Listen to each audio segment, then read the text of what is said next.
As emendas parlamentares viraram um assunto central na política nacional. Repasses feitos sem rastro, sem exigência clara de prestação de contas e sem saber quem é o verdadeiro autor da destinação. Um sistema ideal para desvios e negociações políticas. Foi o que ficou conhecido como orçamento secreto. Mas em 2022, o Supremo disse basta e passou a exigir um plano de trabalho para cada emenda. Mas a regra não foi cumprida como deveria. Agora, o STF e a Polícia Federal estão olhando tudo de perto. São 964 emendas PIX, que somam quase 700 milhões de reais, sem qualquer plano de trabalho cadastrado. O ministro Flávio Dino determinou que a Polícia Federal investigue uma a uma. Ao mesmo tempo, o Supremo homologou um plano de transferência padronizando todas as informações no portal da transparência. Nome do parlamentar, nome do beneficiário, destino do recurso, tudo tem que estar lá. A ideia é encerrar de vez o modelo do orçamento secreto. Mas essa nova regra também escancara o conflito entre os poderes. O Congresso quer mais espaço para definir o destino do dinheiro. O governo tenta retomar o controle sobre o orçamento e políticas públicas. E é nesse ponto que o Brasil está hoje, entre o controle público e o risco de corrupção. Segunda-feira, 8 de setembro de 2025.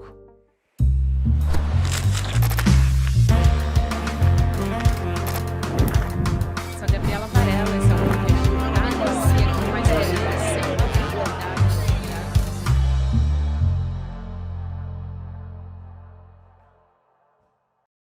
Olá, seja muito bem-vindo, seja muito bem-vinda. Eu sou a Gabriela Varela e esse é o videocast em Detalhes que está começando.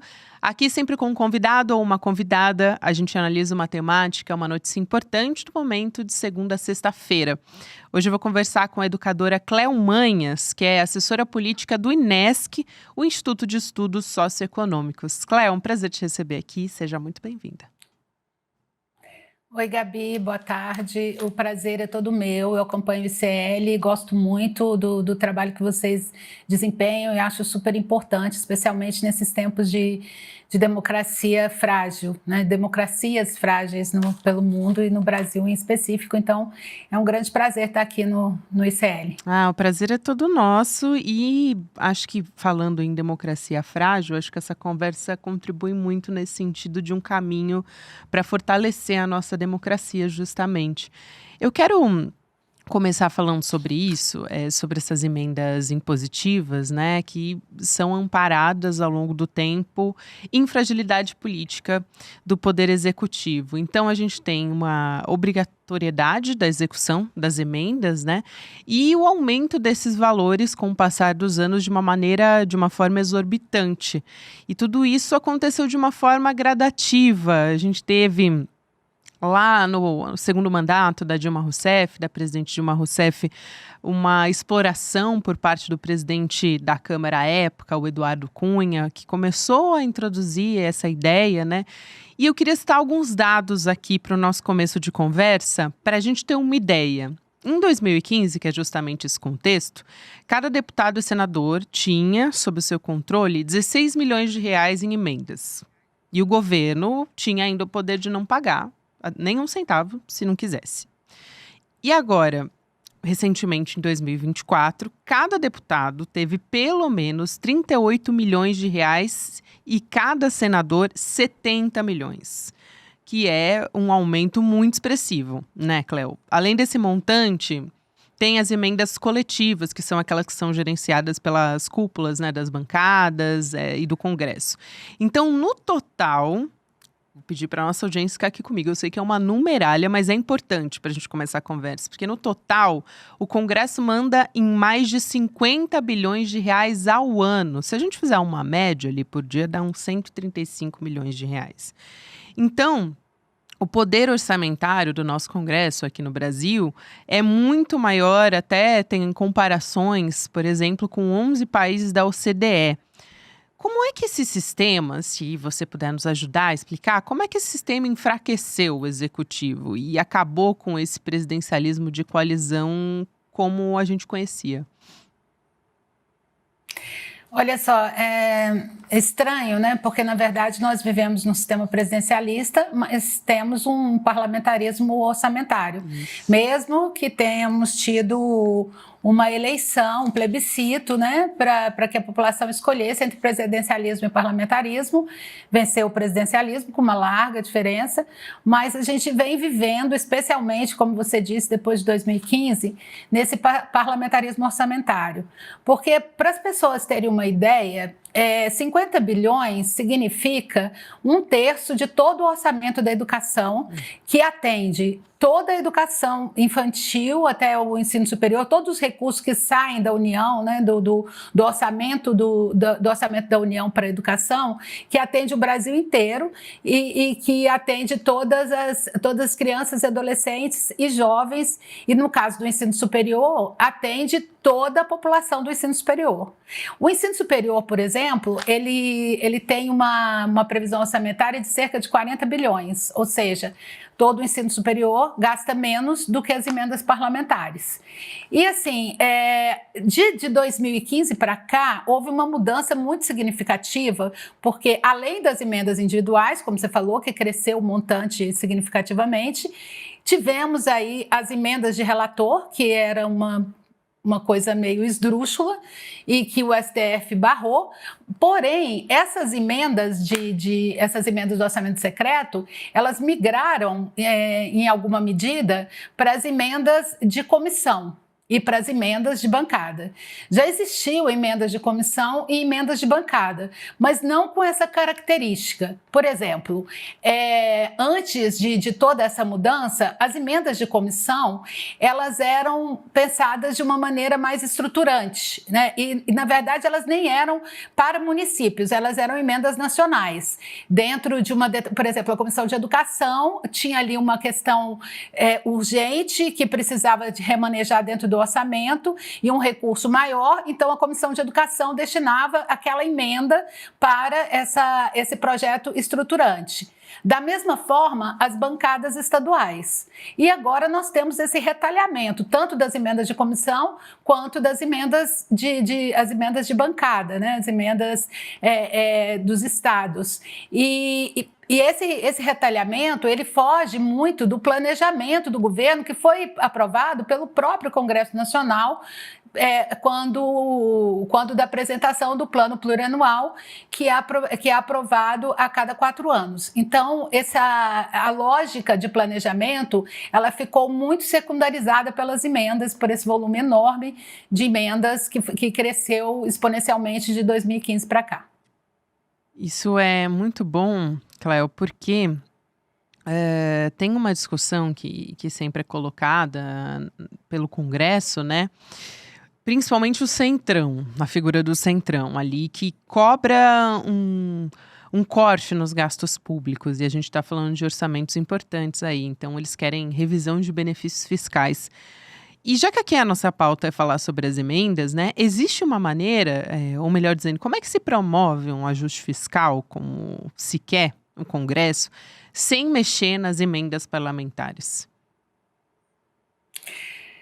Esse é um ponto importantíssimo, Gabi, uma pergunta super pertinente, porque sempre recai, a gente vê, não só dentro do próprio Congresso, mas na mídia hegemônica, vários veículos de comunicação, dizer que precisam fazer cortes e sempre destacam as políticas sociais. Se fala de benefício de prestação continuada, se fala de educação e saúde, principalmente educação e saúde, porque são orçamentos vinculados, que têm o seu piso, que virou teto, vinculado na Constituição Federal. Então, isso atrapalharia, inclusive, que o novo arcabouço fiscal se resolvesse, porque, como eles estão vinculados na Constituição, eles não podem seguir de acordo com o arcabouço fiscal. Tanto a saúde quanto a educação tem que crescer de acordo com o crescimento das receitas e não ali com tetos, e que isso retiraria recursos de outras políticas importantes.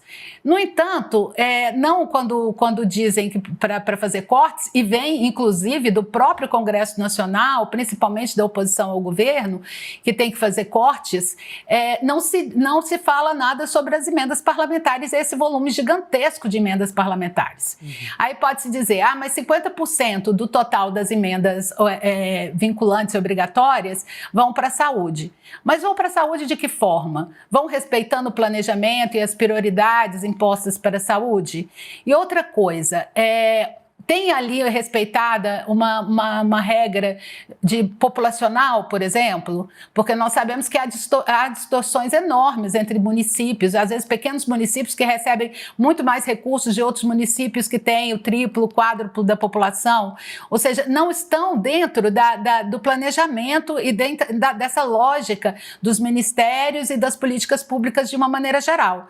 E então o corte, o que eles querem de corte, recai exatamente sobre as políticas que vão para a população mais vulnerabilizada. Que tem pesquisas que mostram que os municípios que receberam mais recursos de emendas parlamentares, eles reelegeram um número muito maior de parlamentares, ou mesmo nas eleições municipais de prefeitos, do que os demais municípios. Foge, inclusive, da média nacional, que ficava sempre cerca de 40%, alguns lugares foi para 60% e outros lugares para 80% os municípios que mais receberam. Então, além de você forçar a barra para cortar recursos de onde não devia cortar, não fica transparente que as emendas também deveriam ser cortadas e ainda uma carga enorme de subsídios que deveriam ser cortados. Então, na verdade, o orçamento continua com aquela lógica, que é a nossa lógica brasileira de uma maneira geral, neoliberal de uma maneira geral, que culpabiliza a população mais pobre, quando, na verdade, o orçamento, que é uma peça em disputa, vai muito mais para as pessoas que já são mais privilegiadas do que para quem é menos privilegiado. Que excelente essa explicação, porque a gente está falando aqui de um contexto, é claro que eu vou trazer a determinação de abertura de um novo inquérito por determinação do ministro Flávio Dino, né, para a Polícia Federal investigar o destino de 694 milhões de reais em emendas PIX. E a gente tem casos que estouraram na imprensa, manchetes mostrando até 10 mil em espécie em sapato apreendido com ex-vereador, né? Então, aqui para citar só um dos casos, um primo do deputado Elmar Nascimento até cortado num certo momento ali para assumir a presidência da Câmara dos Deputados, né? Agora, essa modalidade de emendas PIX, você já explicou muito bem aqui, Cléo, e não precisa de convênio, não precisa do instrumento para fazer esse repasse, né? E faz parte daquelas emendas parlamentares individuais, que são aquelas indicadas por cada deputado e senador. No passado, o Flávio Dino, porque essa história, ela é bastante, assim, já vem há bastante tempo, né? O Flávio Dino chegou a suspender a emenda impositiva para criar regras de transparência, rastreabilidade desses recursos também. Depois veio a criação desse plano de trabalho que você também citou, voltado para isso, foi homologado lá em fevereiro, e aí tem essa data imposta pelo Flávio Dino para prestar as informações para ver, né, para checar o cumprimento desse plano. Vai ser no dia 30 de novembro de 2025. E o Congresso está muito incomodado com esse andamento por parte do ministro Flávio Dino, porque tem a possibilidade de acabar com o caráter impositivo dessas emendas. Isso é importante também, né? Essa é uma possibilidade viável que a gente está conversando aqui sobre acabar com esse caráter impositivo e que mudanças que isso poderia trazer nesse processo. Olha só, Gabi, eu já trabalhei por um tempo na Câmara dos Deputados, né? Por um longo tempo. Uma coisa que eu percebi naquele espaço é que todos os projetos que mexem nos privilégios dos próprios parlamentares, eles dificilmente avançam. E aí, infelizmente, a gente tem que colocar muita gente nesse caldeirão, porque é impressionante que, assim, é como se o Congresso fosse uma bolha e quando as pessoas entram naquela porta para dentro, elas saem do mundo real e passam a vivenciar essa bolha como se tudo que se faz ali seja em benefício da população e não o contrário, como, por exemplo, nessa questão das emendas parlamentares. E eles acham que, assim, que eles entendem, que tem uma percepção muito grande qual que é o sentimento da população, quando, na verdade, não tem. Então, na bolha, né? E é uma bolha de privilégios, porque assim, eles conseguiram desvirtuar o projeto que proibia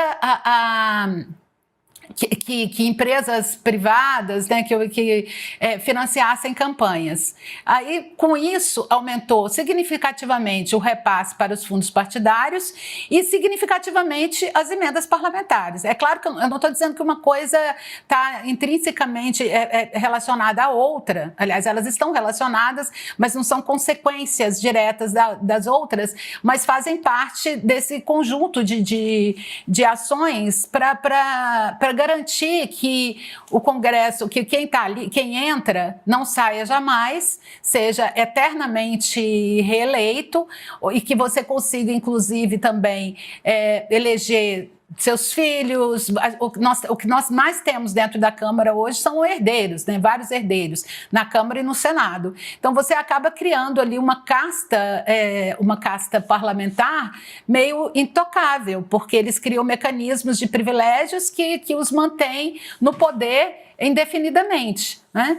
Então, eu sou muito cética, acho muito difícil que de fato eles aprovem uma medida para cortar dentro das próprias emendas parlamentares. Eu espero que o governo tenha força para impor um pouco mais essa necessidade. Já vi que agora, no próximo projeto de lei orçamentária anual, o valor que está reservado é um pouco menor. Que são usadas como moeda de troca, né, Cleo? Nesses projetos que muitas vezes funcionam como uma maneira de chantagem. A gente falando mais recentemente dessa PEC da blindagem ou PEC da impunidade, enfim, recebeu vários apelidos, mas é uma maneira de proteger, de blindar os parlamentares de investigações, que poderia gerar uma série de questões, né? Não vou aqui nem entrar em todos os meandros, mas a PGR já apontou diversos problemas. Tem até uma reportagem do Globo, da Malu Gaspar, que ouviu internamente essas pessoas, né, da PGR, de quais seriam os problemas que essa PEC poderia gerar, por exemplo, aumentar a presença de representantes de crime organizado dentro desses espaços, né, no meio político. A gente sabe que já existe, mas poderia até aumentar como uma maneira de se blindar dessas investigações indesejadas, vamos dizer assim, né? Mas aqui eu citei PEC da blindagem, mas já se discutiu nesse meio tempo o fim do foro privilegiado, a anistia também nesse contexto do 8 de janeiro, mas uma anistia que também já foi muito discutida e ventilada pela imprensa, que seria uma maneira até, eventualmente, de ampliar para um acordo de anistiar essas investigações sobre as emendas que já aconteceram, né? Então, assim, é uma série de movimentos no Congresso Nacional para realmente tentar aliviar para os parlamentares, né? Além de anistiar os que já foram condenados aí por conta de emendas, na verdade, todos esses processos, porque tem eu acho que tem 8 ministros no STF que têm ali processos sobre emendas parlamentares, ou seja, é um volume muito grande de processos que estão tramitando ali por conta de desvios nas emendas parlamentares. São 80 inquéritos no Supremo, Cleo, para apurar denúncias. Então, e 80 inquéritos não significam 80 parlamentares, né? Pode ter mais de um parlamentar envolvido em cada um desses inquéritos. Então, o que eles querem também é que isso vá para a primeira instância, né? Que esses inquéritos que ainda estão em andamento vão para a primeira instância. Nada ali é feito por acaso e tudo tem interesse próprio.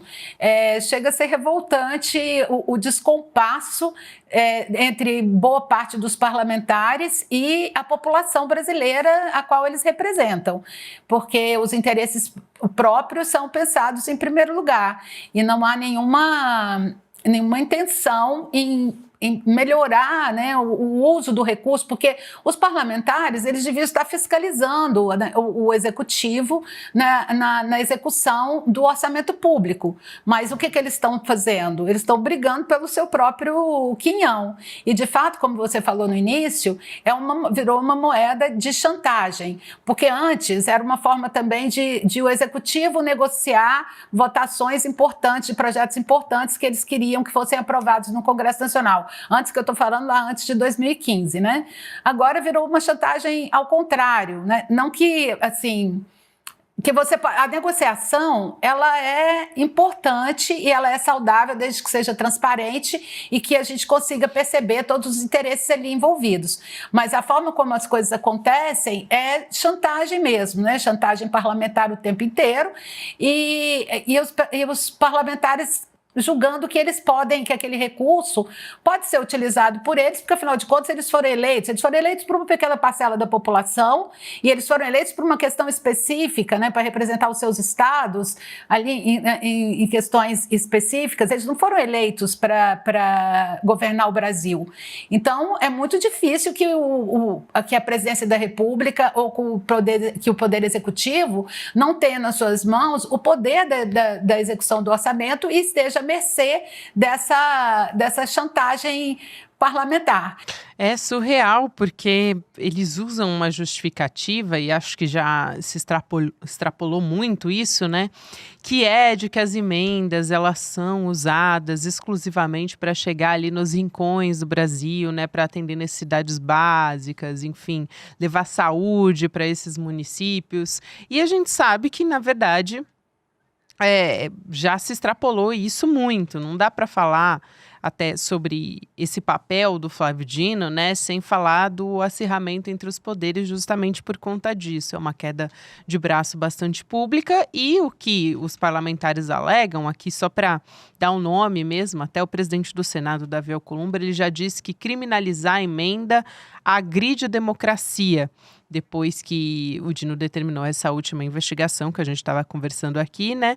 A gente falou também sobre essas dezenas de inquéritos, 80 inquéritos que estão no Supremo Tribunal para apurar essas denúncias de irregularidades. Então, essa justificativa não se mantém em pé. O que a gente vê pipocando o tempo inteiro nas manchetes dos jornais são casos completamente escabrosos de desvio de recursos, de atender um número, por exemplo, de cirurgias dentárias que é muito maior do que a população que aquela cidade tem. Enfim, são muitos casos aqui que a gente pode se lembrar para exemplificar, né? Eu acho muito cinismo quando o parlamentar diz que estão criminalizando as emendas, quando, na verdade, quem está criminalizando... Não, quem está fazendo crime e proporcionando a criminalização são os próprios parlamentares. Exato. Quando desviam os recursos, quando fazem emenda sem plano de trabalho e o recurso vai, a gente não sabe para onde, não consegue fazer o rastreamento desse recurso, desviam recursos para seu próprio benefício.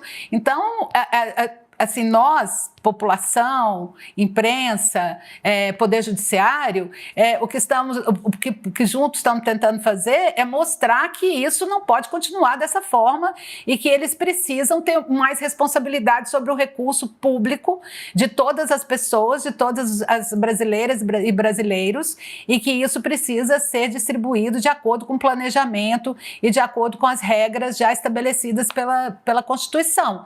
Aí eu acho que vale a pena citar também um caso que é bastante recente, que foi essa mega operação da Polícia Federal contra o PCC, né? Porque tem uma novidade na história, aliás, mais de uma novidade, porque se revelou, quando foi deflagrada essa operação, os tentáculos no mercado financeiro, no comércio de combustíveis, e as investigações também revelaram conexões do crime com as emendas parlamentares, né? Licitações fraudulentas em municípios. Então, essas emendas, elas acabam indo também em regiões que são controladas pelo crime. Algo que a gente ouve muito falar, até essa questão do combustível também adulterado, era algo que a gente ouvia muito no boca a boca, mas agora a gente tem consistência, né? Prova para que essa operação fosse deflagrada. E aí, citando esse caso, Cléo, só para a gente ir encaminhando para o final, qual é o modelo de transparência ideal? E levando em consideração todo esse movimento que está acontecendo no Supremo Tribunal Federal, em prol da transparência, nas atuais circunstâncias, dá para a gente chegar nesse cenário? Dá para imaginar isso? Olha, pois é, Gabi, essa também acho que tem vários problemas, inclusive esse, né, essa conexão aí importante com o crime organizado. E a notícia que eu tenho para trazer é que nós temos os mecanismos de transparência. O INESC participa ele faz uma pesquisa que ranqueia os países com relação à transparência pública, né? E o Brasil é um dos melhores ranqueados, sempre, assim, há muito tempo que ele é um dos melhores ranqueados, porque nós temos muitos mecanismos de controle. E no caso do orçamento público, tem o próprio parlamento devia ser o primeiro mecanismo de controle, né, para fiscalizar o executivo. E nós temos o Tribunal de Contas da União, temos a Controladoria Geral da União, e tem toda uma lei de transparência dos dados públicos. O problema é que nós, principalmente os parlamentares, estão se negando a cumprir a própria legislação que eles aprovaram, que eles funcionem. E aí temos que dar aqui aplausos ao ministro Flávio Dino, que resolveu colocar a mão nesse vespeiro aí, nesse saco de gatos, para colocar um pouquinho de ordem e falar, olha, vocês têm que respeitar a lei.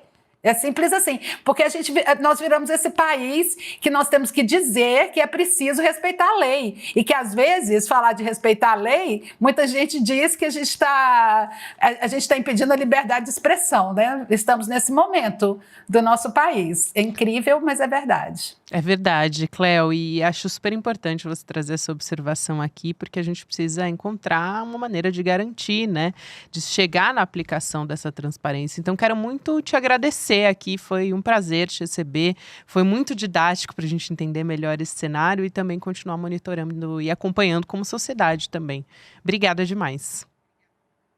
Gabi, eu que agradeço essa oportunidade, agradeço muitíssimo, estou muito feliz de estar aqui no ICL, que é um canal que eu respeito muito e que acho que faz um papel super importante. E muito obrigada pela oportunidade de dizer, né, aqui do ponto de vista da sociedade civil, como é que nós enxergamos essa questão das emendas parlamentares. Fundamental. Eu que te agradeço aqui pelo seu tempo, pela sua gentileza e também por todas essas explicações. Até uma próxima, Cléo. Até uma próxima, obrigada. Até mais. Aqui também, nesse minutinho final do Em Detalhes, eu tenho um recado super importante para toda a nossa comunidade e muito rápido também. Então, presta atenção que a venda dos nossos ingressos para o Despertar 2025 estão oficialmente abertas ao público. Então, vai lá em despertar2025.com.br para você poder encontrar com a gente presencialmente em São Paulo, no Espaço Vibra. Vai acontecer no dia 19 e também no dia 20 de setembro. Vai ser na maior casa de shows aqui do Brasil, tem capacidade para até 4.000 pessoas, então a gente se encontra lá e não deixe de garantir o seu lugar, porque eu já dei uma olhada e vi que alguns ingressos estão esgotados em alguns setores, então garante o seu para participar e encontrar a nossa comunidade e diversas personalidades também que vão estar lá para a gente aprender junto. Obrigada, agora tem o Mercado Investimentos, na sequência o Rolê ICL, lembra você que você pode ouvir Em Detalhes nas plataformas de áudio em qualquer momento do seu dia. Até a próxima. No próximo domingo, dia 14 de setembro, às 8 horas da noite, o ICL vai transmitir gratuitamente o documentário O Fim de Bolsonaro. Esse é um original do ICL que reconstrói com provas, depoimentos e uma investigação jornalística o maior julgamento da história da nossa democracia. Pela primeira vez, um ex-presidente e a cúpula militar sentam no banco dos réus. E a gente vai mostrar tudo, os bastidores do golpe, a linha do tempo da conspiração e como a democracia brasileira reagiu e resistiu a uma tentativa de golpe. É gratuito, online e com um debate ao vivo logo depois da exibição com Eduardo Moreira, Juliana Dalpiva, Elô Vilela, Chico Sá e comigo, Leandro Demore. Se você quer entender de fato o que aconteceu, inscreva-se agora. Acesse icl.com.br/estreia e garanta o seu ingresso gratuito.